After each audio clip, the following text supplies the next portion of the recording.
আসসালামু আলাইকুম। বিসমিল্লাহির রহমানির রহিম। দর্শক, আজকে একটি বিলুপ্ত চাষ আপনাদেরকে দেখাবো, যেটি আমাদের মধ্যে থেকে হারিয়ে গেছে। অলরেডি হারিয়ে ফেলছি আমরা। এখন আর নাই বললেই চলে। দর্শক, আমাদের মুরব্বিদের দেখতাম বিভিন্ন সময় বিভিন্ন ধরনের ফলনের চাষ, মানে জমিতে বিভিন্ন চাষ করতেন, বিভিন্ন মানে বিষয়, বিভিন্ন ফল ফলসি বা টমেটো, আলু, কালাই, গম, ভুট্টা, যেগুলোই আমরা খাইতাম আর কি, খাওয়ার জন্য যে বস্তুগুলো সেগুলো চাষ করত। কিন্তু এটি ছিল আমাদের খুব একটি গুরুত্বপূর্ণ চাষ। এটা আমরা গুরুত্ব সহকারে আমাদের মুরব্বীরা চাষ করত। সেটি হলো এই মিঠা আলু। এই যে দেখাইতেছি আপনাদের, এই চাষটি কিন্তু আমাদের মুরব্বীরা খুব গুরুত্ব দিয়ে করতো। এই যে এখানে ধরছে হয়তো, এখন এইটা বিলুপ্তর দিকেই, দেখা যায় না এই চাষটা। হ্যাঁ হ্যাঁ হ্যাঁ হ্যাঁ, এই যে দেখেন, আমি একটা তুলতেছি, হয়তো ওঠে না, খুব শক্ত। এই যে দেখছেন, এই চাষটা বর্তমান একদম বিলুপ্তি হয়ে গেছে, পাওয়া যায় না। এই যে হঠাৎ করে দেখলাম এখানে 1 বিঘার মতো মাটি কোন ভাই হয়তো কোন ভাগ্যক্রমে চাষ করছে এই চাষটি। এই যে যে আলু দেখতেছেন, যে আলুটি আপনাদেরকে দেখালাম, এটা আমাদের মুরব্বীরা খাইতো, আমরাও খাইতাম।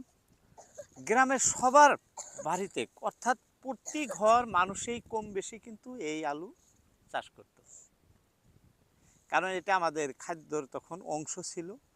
অর্থাৎ ভাত রুটি আমরা যেভাবে খাই সেভাবে এই আলু 1 সাজ বা 2 সাজ কোনো কোনো সময় আমাদের খাওয়া পড়ত, কারণ প্রচুর অভাব ছিল তখন।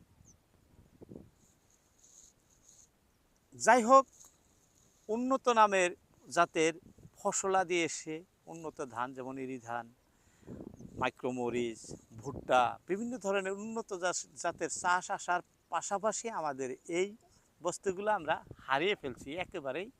এখন কিন্তু আর আমাদের এই আলুর কথা মনে নাই। হয়তো ছোটোবেলা খুব খাইতাম আমরা, কেউ সুখে কেউ কষ্টে, যাই হোক খাইতাম সবাই। কিন্তু বর্তমানে এই চাষ আমাদের মধ্যে থেকে হারিয়ে গেছে, বিলুপ্ত। আজকে রাস্তা দিয়ে যাইতেছিলাম, আসতেছিলাম, হঠাৎ করে দেখে বসে পড়লাম আপনাদের দেখানোর উদ্দেশ্যে আপনাদের জায়গায় এই চাষ আছে কিনা। এটা কিন্তু খাইতে খেব সুস্বাদু। আমি উঠাইছিলাম খাওয়ার ইচ্ছায়, কিন্তু মানে মাটি লাগা আছে, ধুইতে পারবো, ধুয়ে খাবো আর কি। যাই হোক, এই চাষ বিলুপ্ত হওয়ার একটি কারণ, বর্তমান সব ডিজিটাল হয়ে গেছে, মানুষ এই চাষ করে না। কারণ এই চাষের আলুর যদিও বাজারে এখনও চাহিদা আছে, 1 বিঘা মাটিতে কমসে কম 100 মন মানে ফলন হয়, 100 মনের মতো ফলন হয়, 80 থেকে 100 মন ফলন হয় 1 বিঘা মাটিতে। কিন্তু সেই চাষও এত হওয়ার পরেও, বেশি হওয়ার, ফলন হওয়ার পরেও মানুষ ছেড়ে দিছে। অর্থাৎ উঠানোর সময় পুরো পরিশ্রম হয়, মাটি খুদে খুদে কোদাল দিয়ে উঠাইতে হয়, যার জন্য পুরা পরিশ্রম। এই চাষ মানুষ এখন পরিশ্রম করতে চায় না, অল্প মানে সামান্য পরিশ্রমে অনেক ফলন, অনেক লাভবান কীভাবে হব, সেটাই কিন্তু সবার ইচ্ছা, সবার আশা, যার জন্য এই চাষ বিলুপ্তির পথে। দর্শক, যাই হোক, পূর্বে আমাদের মুরব্বীরা করত, এখন আর দেখা যায় না, হারিয়ে গেল। এভাবেই আমরা অনেক কিছু দিনে দিনে হারিয়ে ফেলতেছি। হয়তো আমাদের ছেলে মেয়ে বা ছেলেপেলে ভবিষ্যৎ প্রজন্মর যারা, তারা কিন্তু এগুলো আর করতে ইচ্ছুক নন।